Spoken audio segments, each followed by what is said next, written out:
There's a moment, and most of you will recognize it, where something shifts inside a person. Maybe it happens quietly, over months. Maybe it happens suddenly, after one conversation that didn't go the way you needed it to. But at some point, certain people make a decision, not always consciously, not always with words, but the decision is made nonetheless. I'll handle it myself. And from that point forward, they do. They stop calling, they stop asking, they stop sending the message that begins with, "Hey, I need your help with something." They figure things out on their own. They Google it, YouTube it, stay up late researching it, try and fail and try again until they crack it. And to the outside world, they look like the most capable, self-sufficient, impressive people in the room. But I want to talk today about what's actually happening underneath that.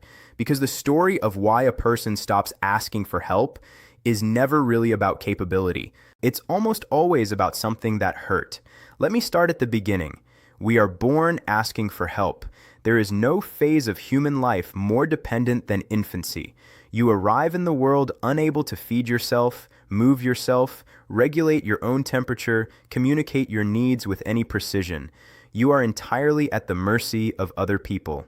And what do? You cry. You reach out. You signal your need as loudly as you possibly can. That's your first instinct as a human being. Reach toward others. So if someone, later in life, has stopped doing that, something had to happen. Nobody just naturally decides that asking for help is wrong. That belief gets installed. And today, I want to walk through the main ways it gets installed, because understanding the origin is how you start to understand the pattern. The first way, and this is one of the most common, is repeated disappointment. Think about what it feels like the first time you ask someone for help and they don't show up. You're a kid maybe, and you're struggling with something at school. You tell a parent, and they're distracted or dismissive, or they tell you to figure it out yourself. That's one data point. One data point doesn't change a worldview. But then it happens again. You reach toward a friend and they're not available. You ask for support during a difficult time and the person you asked makes it about themselves. You tell someone what you're going through and they minimize it. After enough of those moments, your brain, which is a pattern recognition machine above all else, starts drawing a conclusion. The conclusion isn't those specific people let me down. The conclusion becomes asking for help doesn't work. And because the brain is efficient, it starts to skip the step of trying. Why reach out if the outcome is going to be the same emptiness you got the last time? This is how disappointment becomes a policy. It stops being a reaction to a specific person and starts becoming a general rule about how the world operates. The second pathway is something I'd call the burden story. Some people, and this is particularly common among people who grew up in households where resources were scarce, where stress was constant, where one or both parents were struggling, develop a very early belief that their needs are too much, that asking for something from another person is imposing, that their problems are an inconvenience. They learned this by watching a parent who was always exhausted, by learning not to bring things home from school because home was already overwhelmed, by being praised for being easy and low maintenance and not a problem. That praise felt good, of course it did, but embedded in it was a message. The version of you that doesn't need things is the version that gets love, so they became that version. They tucked their needs away. They figured things out quietly. They became genuinely, remarkably self-sufficient.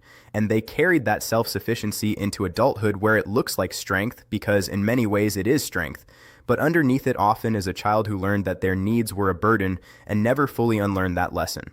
The third pathway is betrayal, not disappointment. Betrayal is different.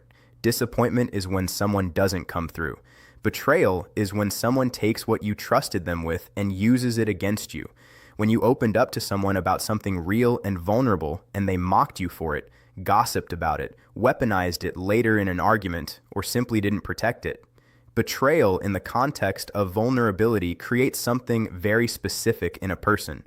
It creates a rule that says, what you share can be used against you. And the logical response to that rule is to share nothing, to tell no one, to solve everything internally so that nothing can be taken from you and thrown back in your face. People who've experienced this kind of betrayal often become extraordinarily private, not because they're cold or arrogant, because they've been burned. And burns teach lessons that lectures never could. Now, I want to spend some time on something that doesn't get talked about enough, which is the role of gender and social conditioning in all of this. For men particularly, the message, "don't ask for help," is delivered from a very early age through 100 different channels. Don't cry. Figure it out. Man up. You're the strong one. Boys will be boys, and boys don't need things. This conditioning is so pervasive that most men who've absorbed it don't even know they have. They just think that's who they are. They think self-reliance is their personality when it's actually their programming. And the damage this does is significant. Men who cannot ask for help cannot access support during crisis. They suffer alone. They white-knuckle through things that don't have to be that hard, and then they get credit for it. Their stoicism gets praised, which reinforces the pattern further. Women experience a different but related version. Women are often socialized to be the helpers, not the ones who need help, to be the caretakers, the supporters, the ones who keep everything together. Asking for help can feel, to a woman in this pattern, like a failure of her designated role, like she's supposed to have it handled. So she does. She handles everything, tells nobody, and wonders why she's exhausted. These aren't the only stories, but they're common enough to name directly. Now let's talk about something that sounds contradictory at first. What happens when being capable becomes its own trap? There are people who stopped asking for help not because they were disappointed or hurt, but because they discovered early that they were really good at figuring things out. They solved their first hard problem on their own. It felt incredible. They solved another one. The satisfaction of self-reliance became its own reward. They became known as the person who has it together, the one people come to, the one with the answers. And slowly, imperceptibly, that became an identity. And identities are powerful. Once you become the capable one, asking for help feels like a threat to that identity. It feels like you'd be admitting something that contradicts who you are. It's not that you think asking for help is weak in the abstract. You'd never say that. But asking for help yourself? That doesn't fit the story you've built around who you are. This is sometimes called the competence trap. The same quality that served you, your ability to figure things out, starts to insulate you from the connections and support that you actually need. You become an island, not because you were rejected, but because you became so good at not needing people that you actually built a life that doesn't have them built in. I want to also address something subtle. What happens when asking for help requires explaining everything? One reason some people stop asking is exhaustion of a very specific kind. It's not the exhaustion of doing things alone. It's the exhaustion of having to translate your situation, your internal world, your problem, into language that someone else can understand, and then waiting to see if they actually will. Some people find it easier to just solve the problem than to explain it. By the time you've explained everything to someone, you've already done half the thinking. By the time you've answered their questions, fielded their misunderstandings, and adjusted your explanation 3 times, you could have just handled it yourself. So you start to skip the explanation step. You go straight to handling it. This is particularly true for people with complex internal lives, people who think in layers, who feel things deeply, who live in a kind of interior richness that's genuinely hard to put into words. Not because they're bad communicators, but because their inner world is just dense. And finding someone who can follow them there without a lot of translation work, someone who just gets it, that's rare. And when it's rare, it's easier to stop looking. There's another pattern I see frequently, and it's tied to a fear that most people won't name out loud. The fear that if you ask for help and someone says no, it will confirm something terrible about your value. When your self-worth is fragile, and most people's is, at least in certain areas, asking for help becomes a referendum on whether you matter. If you ask and they say yes, great. But if you ask and they say no, or they're not available, or they help but begrudgingly, or they make you feel like a nuisance, that's not just a practical disappointment. That's data about your worth. And to avoid getting that data, you stop submitting the question. The safest thing when your self-worth is on the line is to never put it to the test. Stop asking. Handle it yourself. That way, you never have to find out. Now, here is where I want to be careful about how I frame this, because I don't want to leave anyone with the idea that self-reliance is a pathology. It's not. There is genuine strength in being able to handle your own problems. There is genuine wisdom in learning not to outsource your peace to other people. There is something worth respecting in a person who does the work instead of waiting to be rescued. But there's a distinction, and this distinction matters, between self-reliance as a strength you've chosen and isolation as a wound you've adapted to.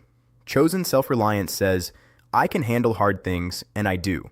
But I also know when to lean on people, and I do that too. I give, and I receive. I've got my own back, and I let others have it too when they offer. Adapted isolation says, I don't ask anymore because asking doesn't work, because I'm too much, because it's not safe, because I should be able to handle this, because no one really gets it, because it's easier to just do it myself.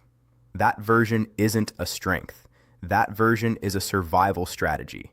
And survival strategies are useful until they're not, until the thing you're surviving is your own life. The cost of never asking for help isn't always obvious. It's often slow. It's the accumulation of carrying things alone that didn't have to be carried alone. It's the slow erosion of intimacy, because intimacy requires letting someone in, and you've gotten very good at keeping everyone at a certain distance. It's the low-grade loneliness that hums in the background of a life that looks from the outside like it's doing just fine. And here's something important. The people who've stopped asking often don't know they're lonely. They don't name it that way. They say they're independent, they say they're private, they say they prefer it this way. And that might even be true on the surface. But deeper down, underneath the competence and the self-sufficiency and the I've got it handled, there is sometimes a person who is very, very tired of holding everything alone. So what do you do if you recognize yourself in any of this? The first thing, and I want to be direct about this, is that you don't have to dismantle your self-reliance. You don't have to become someone who overshares or depends on others for things you can do yourself. That's not the goal. The goal is to expand your range, to have self-reliance as a tool you choose to use rather than a reflex you can't turn off. The second thing is to get curious about the story underneath the behavior. When you find yourself not asking for something, not reaching out, not saying, I need help with this, pause and ask yourself, why not? What am I afraid will happen? What has happened before that I'm trying to avoid? Most of the time, the answer will tell you something important, not about the current situation, but about something old that's still running in the background. The third thing is to start small. If you've been alone in your problems for a long time, reaching out doesn't have to start with the biggest thing. It can start with something low stakes. Ask someone for their opinion on something. Ask for a recommendation. Let someone help you carry something, literally or figuratively, that you could carry yourself. Notice what that feels like. Notice if the catastrophe you expected actually happens. Usually it doesn't. And the fourth thing, maybe the most important, is to grieve the times it didn't work. Because underneath most of these patterns is not just a habit, it's a hurt. And hurts that aren't acknowledged don't go away. They just go quiet and start running the show from behind the scenes. If you asked and were dismissed, that deserves acknowledgement. If you trusted and were betrayed, that was real. If you were taught implicitly or explicitly that your needs were inconvenient, that was not the truth about you. That was the failure of someone who should have shown you differently. And until that's named for what it was, the pattern it created will keep masquerading as a preference. I want to close with this. The ability to sit with another person in their need, to receive their honesty, to hold something for them without dropping it, that is one of the most generous things a human being can do for another. And every person who has stopped asking for help has, at some level, stopped giving other people the chance to do that for them. Not just for their own sake, but because asking for help is actually a gift. It says to the other person, I trust you. You matter to me. I believe you have something to offer. Self-sufficiency, taken to its extreme, doesn't just isolate the person who practices it. It quietly tells everyone around them, I don't need you. And people who hear that over and over eventually stop offering. And then the belief that no one will show up becomes self-fulfilling, because there's no longer room for anyone to show up. You were not built to carry everything alone. That's not a weakness. That's just the truth about what kind of creatures we are. We were made to be known, to be helped, to lean and be leaned on. The self-made person is, in many ways, the loneliest myth we tell in modern culture, because nobody is actually self-made. Every capable, resilient, self-reliant person you've ever admired had someone at some point who showed up for them. A teacher, a friend, a stranger who said the right thing at the right time. Someone let them in. The question isn't whether you're capable of doing it alone. You probably are.